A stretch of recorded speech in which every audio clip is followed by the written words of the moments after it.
డీటెయిల్స్లోకి వెళ్దాం. Metro rail project అలైన్మెంట్లో ఎలాంటి మార్పులు చేపట్టారు? దానివల్ల అదనపు భారం ఏమైనా పడుతుందా? అందుకే ఆలస్యం అవుతుందా అంటూ కాంగ్రెస్ నేత భట్టి విక్రమార్క అసెంబ్లీలో ప్రభుత్వాన్ని ప్రశ్నించారు. టీఆర్ఎస్ అధికారంలోకి రాగానే అలైన్మెంట్ మారుస్తామంటూ మాట్లాడారని అందుకే అడుగుతున్నట్లు భట్టి అన్నారు. ఈ అసెంబ్లీ ముందు ఎట్టి పరిస్థితుల్లో అలైన్మెంట్ మార్చాలని ఆలస్యం చేసినటువంటి మాట వాస్తవం అనేది ఈ అసెంబ్లీలో ఉన్నటువంటి శాసనసభ్యులకే కాకుండా ఈ రాష్ట్ర ప్రజానికి అందరికీ తెలుసు అధ్యక్ష. అట్లాగే సుల్తాన్ బజార్ దగ్గర అలైన్మెంట్ కూడా మార్చాలని, అట్లాగే ఎన్జీబీఎస్ ఫలక్నామా మార్గంలో కూడా అలైన్మెంట్ మార్చాలని మీరు చేసినటువంటి ప్రయత్నం వల్లనే అదనంగా ఈ మెట్రో రైల్ ప్రాజెక్టు పైన 3,000 నుంచి 6,000 కోట్ల రూపాయలు అదనంగా భారం పడిందని, ఇది వాస్తవమా కాదా?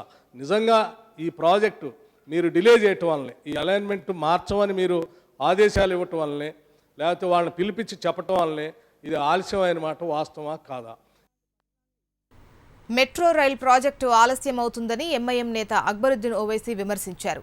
ఈ ప్రాజెక్టు పూర్తి కావడానికి ఇంకెంతకాలం పడుతుందో చెప్పాలని ఆయన అడిగారు. మెట్రో స్టేషన్లో ఏర్పాటు చేసే కమర్షియల్ కాంప్లెక్స్లతో ప్రభుత్వానికి ఎలాంటి ఆదాయం వస్తుందో చెప్పాలని ఓవైసీ కోరారు. What is the time duration for completion of this project, sir? Sir, as what we know right now is that the project is delayed. And the lease period, if I am right, it is for 37 years.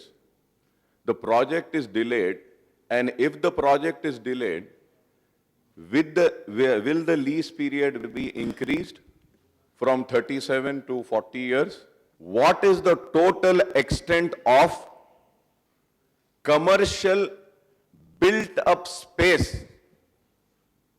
that would come up on this land which will be given by the government and also acquired by the private people, sir?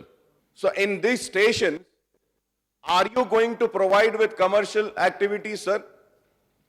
Sir, and if you are going to provide with that commercial activities, I would like to know from the government what is the expected amount on that commercial activities, sir. Metro rail project అలైన్మెంట్లో ఎలాంటి మార్పులు ప్రభుత్వం సూచించలేదు, చేయటమూ లేదు అని మంత్రి కేటీఆర్ స్పష్టం చేశారు. మరోవైపు ప్రాజెక్టులో ఆలస్యం జరుగుతుందన్న ఆరోపణలను మంత్రి కొట్టిపారేశారు. తమ ప్రభుత్వం అధికారంలోకి వచ్చాక ఎలాంటి ఆలస్యం జరగడం లేదని ఆయన స్పష్టం చేశారు.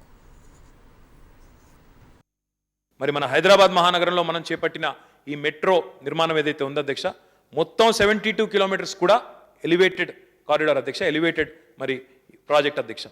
మరి 6 కిలోమీటర్లకు 7 సంవత్సరాలు పట్టినప్పుడు, 8 కిలోమీటర్లకు 6 సంవత్సరాలు పట్టినప్పుడు ఆ లెక్కన ఆలోచిస్తే 72 కిలోమీటర్లకు చాలా పెద్ద మొత్తంలో టైం పట్టాలి అధ్యక్ష. కానీ మనం తీసుకున్న కార్యక్రమాల వల్ల టీఆర్ఎస్ ప్రభుత్వం వచ్చిన తర్వాత పనులు మరి వేగవంతంగా జరిగే విధంగా, జాప్యం లేకుండా జరిగే విధంగా మానిటర్ చేస్తూ ఉన్నామని చెప్పాను అధ్యక్ష.